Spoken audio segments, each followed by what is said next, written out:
নমস্কার বন্ধুরা, আজকে আমি আপনাদের জন্য গরমের দিনে একটা ঠান্ডা ঠান্ডা রেসিপি নিয়ে এসেছি, যার নাম গন্ধরাজ ঘোল। তার জন্য আমি আমার বাড়ির গাছের গন্ধরাজ লেবু নিয়ে নিয়েছি। এই দেখুন, বাকি লেবুগুলো এই যে সব ধরেছে। এটাই বড় হয়েছিল তাই রেখেছিলাম ভিডিওর জন্য। তো এই যে বাকি লেবুগুলো। এবার এই গন্ধরাজ ঘোল হচ্ছে আমাদের একটা ট্র্যাডিশনাল ঠান্ডাই, যেটা আজকে আমি আপনাদের করে দেখাবো। সবাই জানে, তাও রেসিপিটা আপনাদের সামনে আরেকবার আনলাম। তার জন্য আমি দুটো দোকান থেকে বাজার থেকে কেনা গন্ধরাজ লেবু, ঘরে পাতা টক দই, চিনি, বিট লবণ আর ভাজা জিরের গুঁড়ো নিয়ে নিয়েছি। চলুন এবার শুরু করা যাক। প্রথমে আমি একটা স্টিলের হাঁড়ি নিয়ে নিয়েছি, কারণ অথেন্টিকভাবে কিন্তু হাঁড়িতেই দইটা দিয়ে ফেটানো হয়। এবার আমি যে দইটা পেতেছি, এটা হচ্ছে আমার 750 দুধের দই পেতেছিলাম। আপনারা মাপ করে নেবেন। আমি পুরো দইটাই এটাতে দিয়ে দিলাম।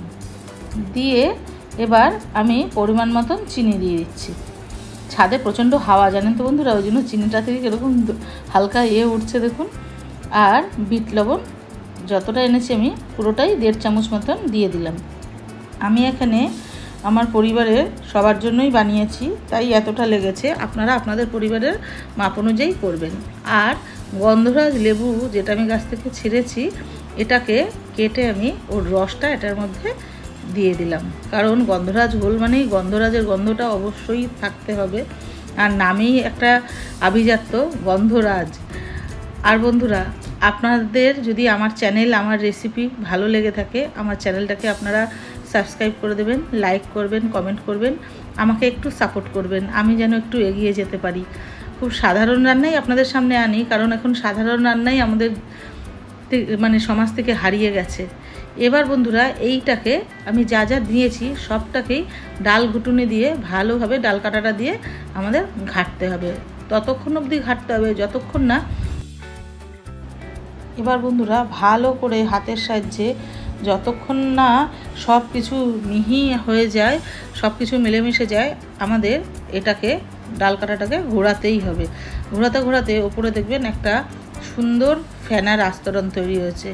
তখন জানবেন যে আমাদের গন্ধরাজ ঘোলটা পুরোপুরি পরিবেশনের জন্য রেডি।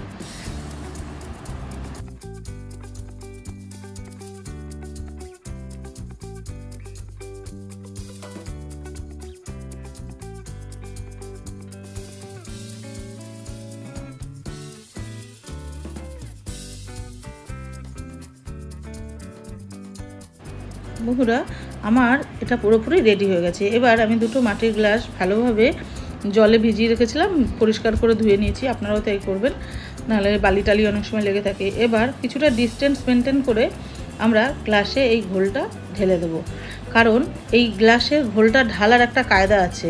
কারণ দোকানে যখন আমরা ঘোল খাই, দেখবেন ওপরে একটা ফেনার আস্তরণ থাকে, এটাই এর সৌন্দর্য।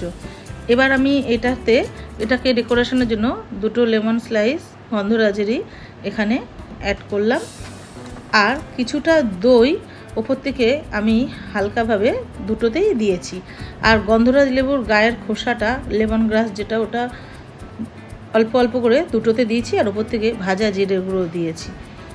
এবার আমাদের গন্ধরাজ ঘোল একদম রেডি খাওয়ার জন্য।